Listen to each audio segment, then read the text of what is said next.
Hello friends, Hindi classes bye Anjali में आप सभी का बहुत बहुत स्वागत है। फ्रेंड्स, आपसे एक बात कहना चाहूँगी, उपसर्ग और प्रत्यय, ये जो दोनों टॉपिक्स हैं ना, ये बहुत ही इम्पॉर्टेंट है। हर साल जितनी भी प्रतियोगी परीक्षाएं होती हैं उनमें इससे संबंधित 2 या 3 मार्क्स के प्रश्न अवश्य पूछे जाते हैं। तो मेरी जो लास्ट वीडियो थी वो मैंने उपसर्ग के ऊपर बनाई थी, जिसमें मैंने आपको समझाया था कि उपसर्ग क्या होते हैं। आज हम पढ़ेंगे कि प्रत्यय क्या होते हैं। तो प्रत्यय, जिनको इंग्लिश में सफिक्स भी कहा जाता है, और इसको अगर हम संधि करेंगे प्रत्यय शब्द की, तो ये बनेगा प्रति जमा अय।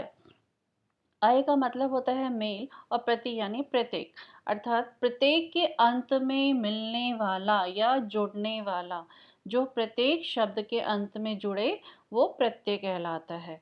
तो इसकी परिभाषा इस प्रकार से देखिए, ऐसे शब्दांश प्रत्यय और उपसर्ग, उपसर्ग में भी मैंने आपको बताया था कि वो भी शब्दांश होते हैं, ठीक है। और प्रत्यय ये भी शब्दांश हैं, शब्द नहीं है। शब्दांश यानी शब्दों के अंश।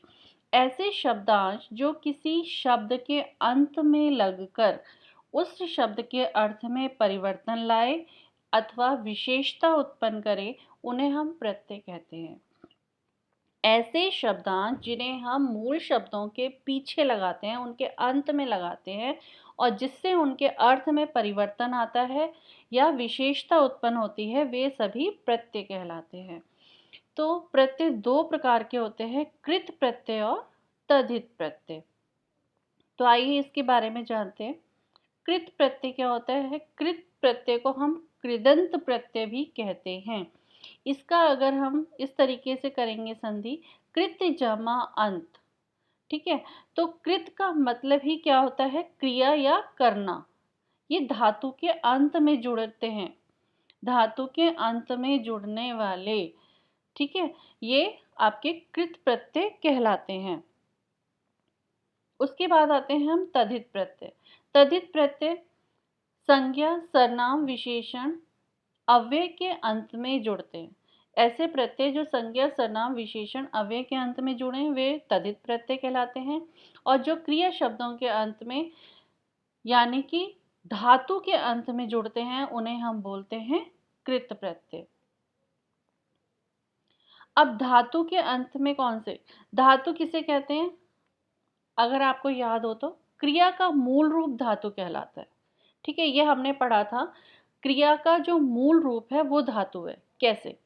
संस्कृत में हम इस तरीके से लिखते हैं, लिख, पढ़, चल, ये सभी धातुएं कहलाती हैं। संस्कृत में जब इस तरीके से लिखा जाता है, ये धातुएं कहलाती हैं। लेकिन हिंदी में यदि हम इनके पीछे ना लगा देते हैं, ठीक है, तो हम क्रिया बना देते हैं। अगर ना को हमने हटा दिया तो ये संस्कृत की धातु कहलाएगी, यानी क्रिया का मूल रूप कहलाएगा। अगर हमने ना लगा दिया तो ये क्रिया कहलाएगी। तो हमें क्या करना है?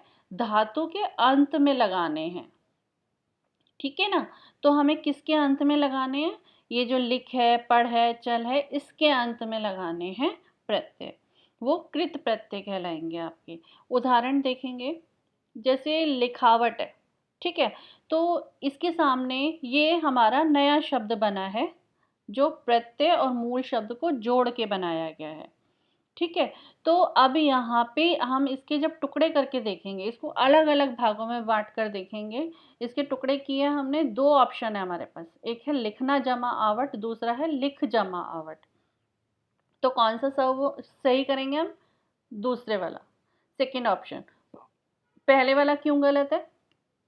पहले वाला इसलिए गलत है क्योंकि मैंने अभी आपको बताया, अगर हिंदी में हम ना लगा देते हैं इन्हीं धातुओं के पीछे, इन्हीं धातु शब्दों के पीछे अगर हमने ना लगा दिया तो वो क्रिया बन जाती है, ठीक है। लेकिन हमें क्या करना है? कृत प्रत्यय में हमें क्या करना है? हमें धातु के पीछे यानी लिख, पढ़, चल, इनके साथ जोड़ना है प्रत्यय, तब आपका जो नया शब्द बन रहा है वो आपका सही कहलाएगा, अगर आपने धातु के साथ प्रत्यय को जोड़ा है तो।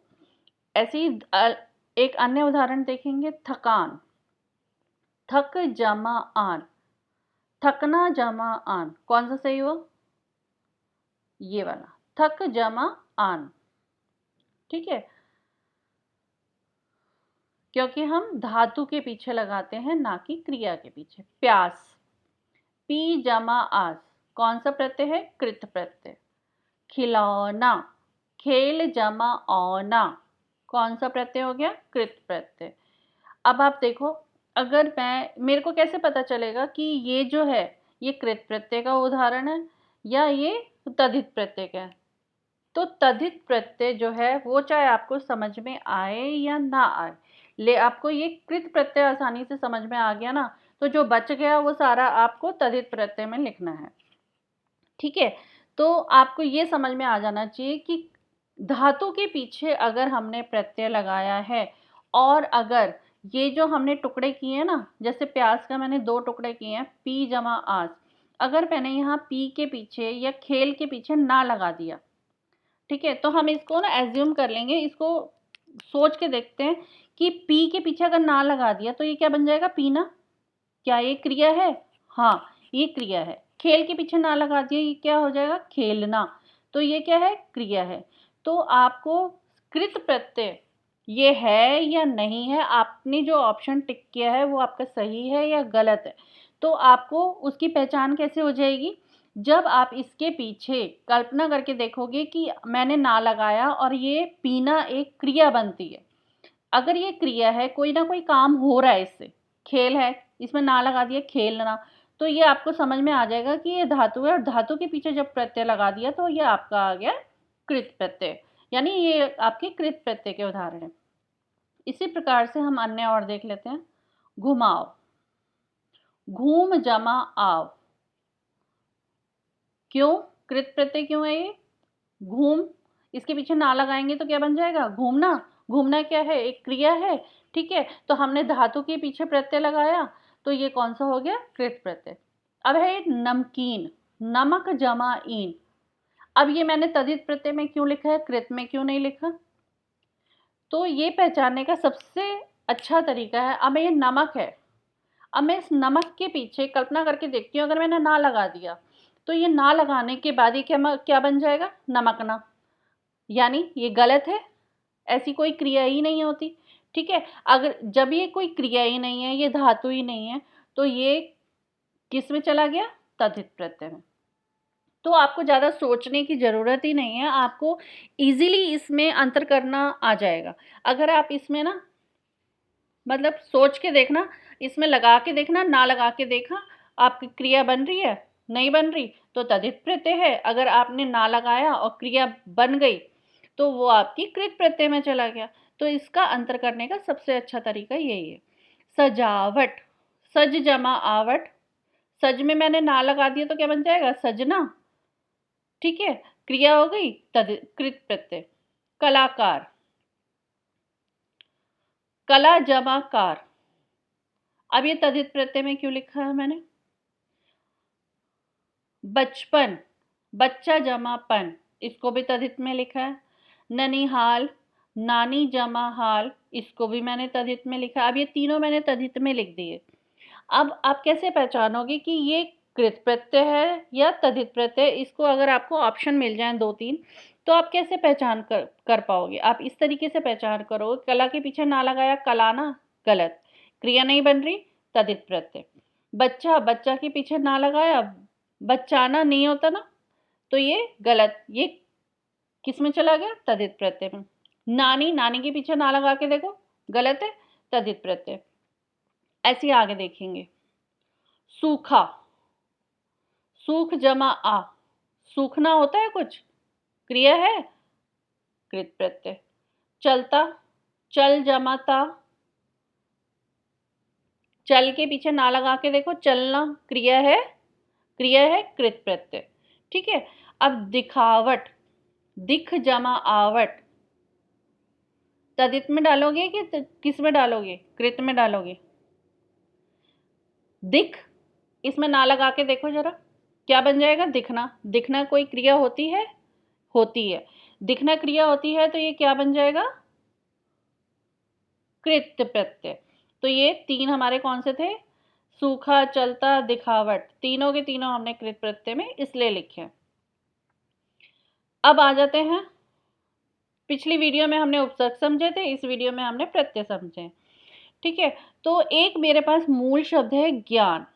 मैं एक छोटी सी एक्सरसाइज करवा रही हूँ, ज़्यादा समय नहीं लूँगी आपका। तो ये ज्ञान जो मूल शब्द है, इसमें मैंने सबसे पहले 2 यहाँ पे ना उपसर्ग दे रखे हैं, 2 शब्दांश लिखे हुए हैं यहाँ पे, अ और वी। अब मैंने अ को अगर ज्ञान के साथ जोड़ दिया, ठीक है, इसको योग करने के बाद क्या शब्द बन जाएगा? अज्ञान। वी को अगर मैंने जोड़ दिया, क्या बन जाएगा? विज्ञान। ठीक है, तो ये तो आ गया आपकी पिछली वीडियो में जो हमने उपसर्ग समझे थे, उसकी एक छोटी सी एक्सरसाइज। अब हम जानते हैं जो आज हमने पढ़ा, प्रत्यय। ज्ञान में अगर प्रत्यय, मैंने क्या बताया था? प्रत्यय हम अंत में लगाते हैं, शब्दों के अंत में। तो ज्ञान हमारा मूल शब्द है, इस शब्द के लास्ट में अंत में मैं लगाऊंगी वान, तो ये क्या बन जाएगा शब्द? ज्ञानवान। अब ये ज्ञान में मैंने ई को जोड़ा लास्ट में, तो क्या बन गया? ज्ञानी। ठीक है, अब ये ज्ञानवान और ज्ञानी, इसको मैंने तद्धित प्रत्यय में लिखा है। क्यों लिखा है? ये मैंने इसलिए लिखा है, आप इनके पीछे ना लगा के देखो जरा, ज्ञान के पीछे ना लगाओ, गलत बन रहा है ना, क्रिया में नहीं जा रहा। क्रिया में नहीं जा रहा तो हमारा किस में आ जाएगा? ये तद्धित प्रत्यय में। और ये आपको बताया भी था, संज्ञा, सर्वनाम, विशेषण, इनके पीछे अगर हम लगा रहे हैं तो वो आपके तद्धित प्रत्यय में आते हैं। ठीक है, तो आज जो हमने समझा बहुत आसान सा है प्रत्यय, इसमें कोई मुश्किल नहीं है, आप लोगों को घबराने की ज़रूरत नहीं है बिल्कुल भी। कई बच्चे इसमें परेशान हो जाते हैं, मैम हमें तो प्रत्यय समझ में नहीं आ रहे। ठीक है, तो इसमें ज़्यादा आपको समझने की इतनी आवश्यकता ही नहीं है, इसमें सिर्फ ये 2 बातें समझनी है आपको। कौन सी? ठीक है, कि शब्दांश होते हैं ये, शब्दों के अंत में लग रहे हैं और परिवर्तन ला रहे हैं। इसके 2 प्रकार बताए थे, कृत प्रत्यय और तद्धित प्रत्यय। कृत प्रत्यय क्या बताया था? जो धातु के अंत में लगे। ठीक है, तद्धित प्रत्यय क्या बताया था? संज्ञा, सर्वनाम, विशेषण और अव्यय के अंत में जोड़ने वाला। अब इतना सारा समझ में नहीं आ रहा, एक छोटी सी बात समझ लो बस। आपको क्या समझना है? कि जो धातु के अंत में लग रहे हैं। और धातु की पहचान कैसे कर लोगे? आपने ना लगा दिया, जो आपने यहाँ पे टुकड़ा लिया है उसके पीछे आपने ना लगा दिया, अगर वो क्रिया बन रही है, क्रिया बन रही है यानी वो कृत प्रत्यय है। ठीक है, क्रिया नहीं बन रही तो आप उसको आंख बंद करके तद्धित प्रत्यय में लिख दो। ठीक है, उसके बाद ये 4 बातें मूल रूप से आपको ध्यान रखनी है। पहली बात, प्रत्यय शब्दांश होते हैं, यानी कि शब्दों के अंश होते हैं। ठीक है, दूसरी बात, मूल शब्दों के अंत में लगते हैं और फिर परिवर्तन लाते हैं। शब्दांश होते हैं, पहली बात ध्यान रखनी है। दूसरी बात आपको ये ध्यान रखनी है कि ये शब्दों के अंत में लगते हैं, लास्ट में लगते हैं। उसके बाद तीसरी बात आपको ध्यान रखनी है कि इनका अपना स्वतंत्र रूप से कोई अर्थ नहीं होता, इनका खुद का अपना कोई अर्थ नहीं है। और इनके फिर हमने भेद समझे थे कि 2 भेद हैं, कृत प्रत्यय और तद्धित प्रत्यय। ठीक है, तो ये हमने आज जाना कि कृत प्रत्यय क्या होता है, तद्धित प्रत्यय क्या होता है। ठीक है, तो अब आपको इसकी जितना आप अभ्यास करेंगे ना, उपसर्ग का, प्रत्यय का, तभी आप इसमें सफल हो पाएंगे। और ये बहुत ही आसान है, उपसर्ग प्रत्यय इतनी मुश्किल चीज़ नहीं है। उपसर्ग क्या है? शब्दों के आगे लगते हैं, और प्रत्यय जो आज हमने पढ़े और वो शब्दों के अंत में लगते हैं। इसको इस तरीके से टुकड़े करके देख लो, प्रति जमा अ, यानी प्रत्यय के अंत में मिलने वाला या जुड़ने वाला, वो आपका प्रत्यय कहलाता है। तो आज के लिए इतना ही, अगली वीडियो में फिर मिलते हैं नए टॉपिक के साथ। धन्यवाद।